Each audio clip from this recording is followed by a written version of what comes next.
Hey, gun people, this is a follow up on the mother daughter robbery standoff. Got sent another video, which I always do. After I do a video, I always get all this new great information that I wish I had when I did the original. But anyway, there's some good information in here, and to cover up a couple things from the comments on that video. Look, some knucklehead came here and said I'm giving bad advice because I told him to use a bottle.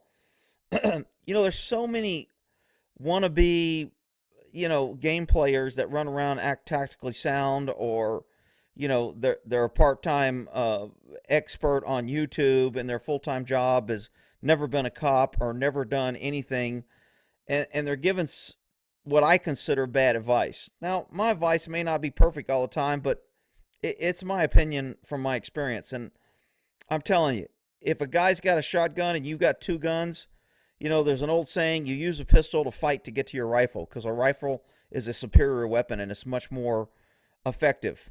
Had these women shot this guy with one rifle round, they would have got a lot more pressure, a lot more speed, a lot larger bullet, probably a bigger hole, would have had a lot more damage in one round, probably would have stopped him if they hit him. Pistols are notoriously not that effective, not as much pressure, not as big hole. That's why I like carrying a 45. It puts the biggest hole.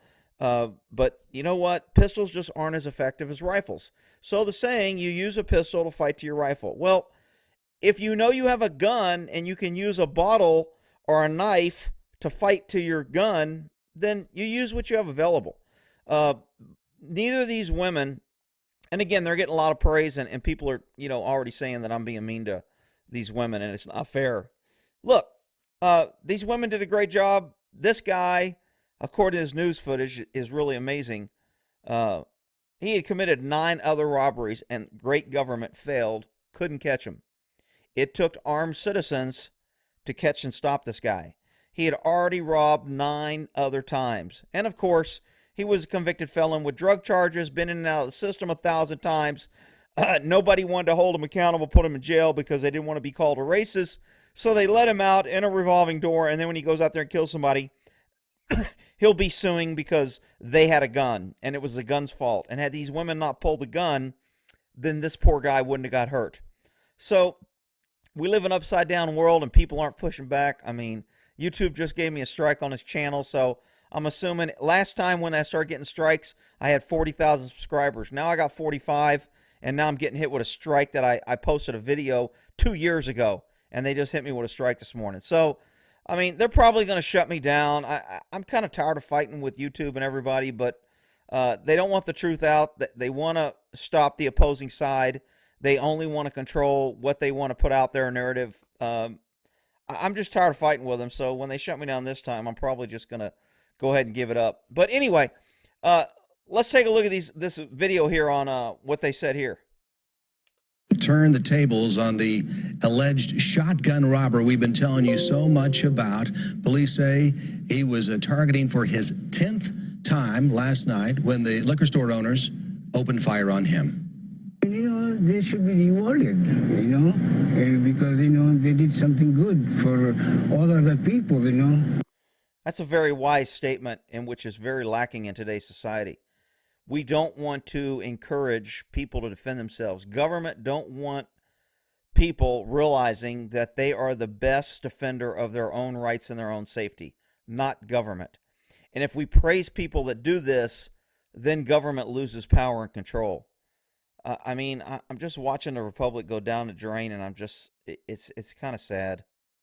Put a stop to it, The part of the story you'll see tonight only on Fox 23. Sarah Whaley has been following this case since January. She's reporting live with the support those women are getting, Sarah, from the suspects' previous victims.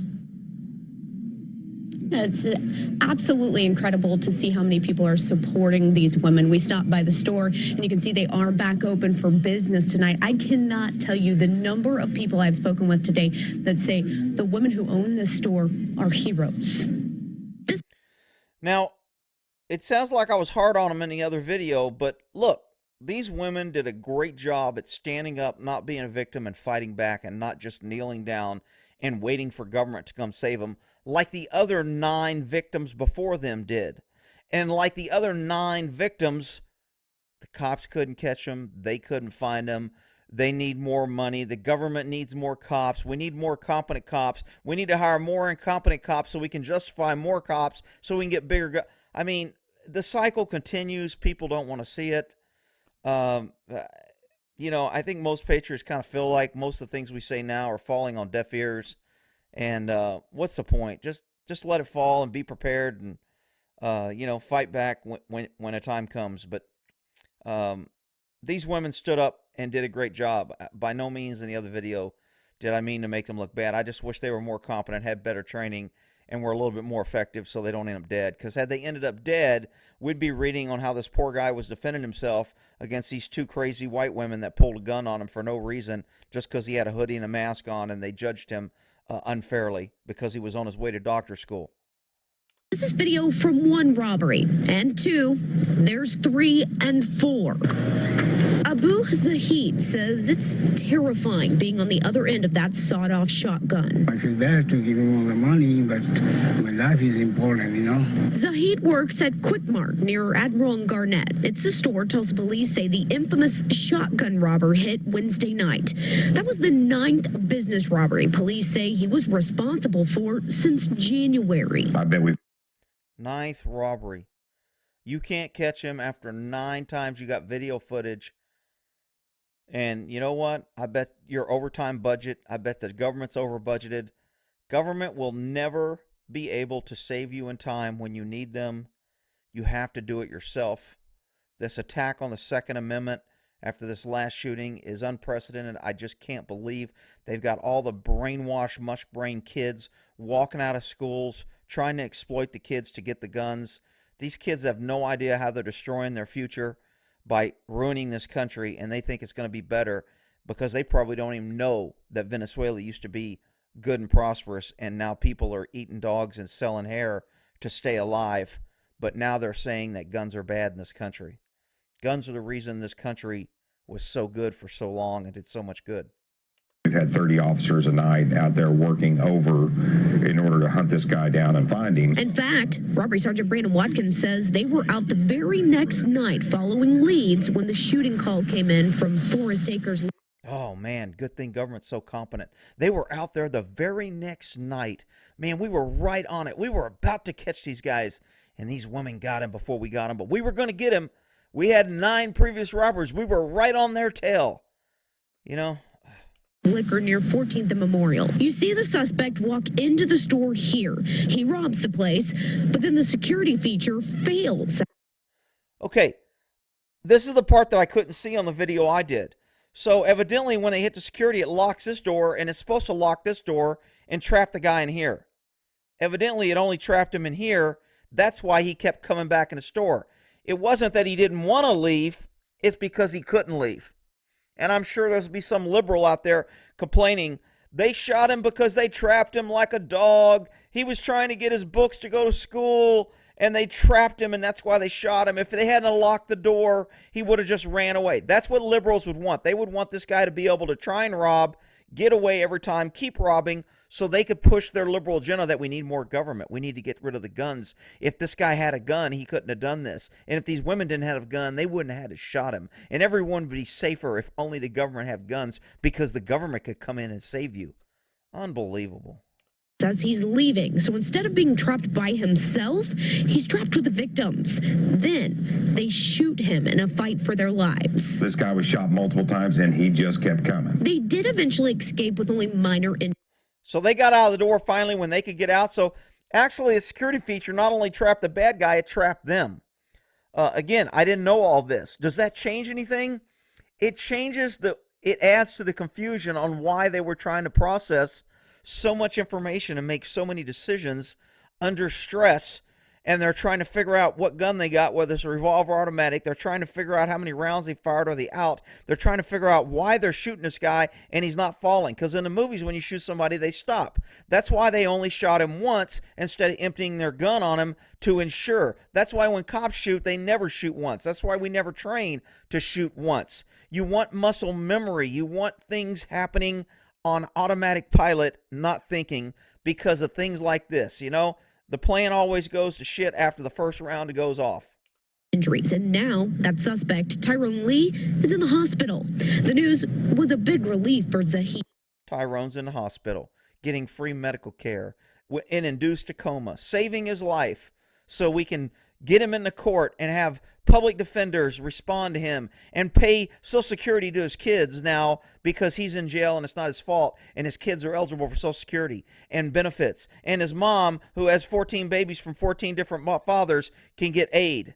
And then we can all run around and say how we're doing a great thing for the black community and how we're saving poor homeless people and how the government is taking care of everybody, and you need the government, and you should always vote for more government, and you should always give them more of their money so they can spend your money. What do you think about those ladies? Oh yeah. So this is a key point here. This lady went back Relief for Zahid. What do you think about those ladies? and shot through the door trying to shoot this guy. Now, because this is Oklahoma, they're not trying to charge her. In California, they would be charging her, saying if he was trapped in there, you were in fear, you chased him down, you stalked him, you had no reason to shoot him. Hopefully these ladies got good attorneys, they got good advice, and they're saying, hey, this guy was a threat. He already tried to kill us a couple times. We've shot him. We've not fallen. We don't know what is happening. If he gets back in here, he could beat us up, take our guns, and kill us. We were in fear of our lives, which is exactly what happened. He came back and did take the gun. So that needs to be their justification on why they shot this guy when he was trapped trying to run. Again, in a liberal left New York or California, they would be trying to charge these ladies for shooting this guy when he couldn't get out. Yeah, I mean, they should be rewarded. What they had done was unbelievably gutsy. I mean, borderline heroic. And that's not even borderline. It crossed the border into heroic. So luckily, law enforcement in Oklahoma has not become the enemy of the people, and they understand that when good people defend themselves, that's a good thing. And liberal California, New York, and other liberal loon cities, sanctuary cities, states, etc., they all think this is bad. People shouldn't defend themselves. They should depend on government. They should wait on government. They should call 911 and just wait to be a victim. That's what government wants you to be. That's why they want the guns. It's just so clear if you connect the dots. And man, the kids in the schools who are being raised by parents that aren't raising them to think and letting the schools educate them, letting them walk out, they can't even vote. They can't even buy a gun, and they're saying they want more gun control, and the media is just eating it up. It's disgusting the way this country is going.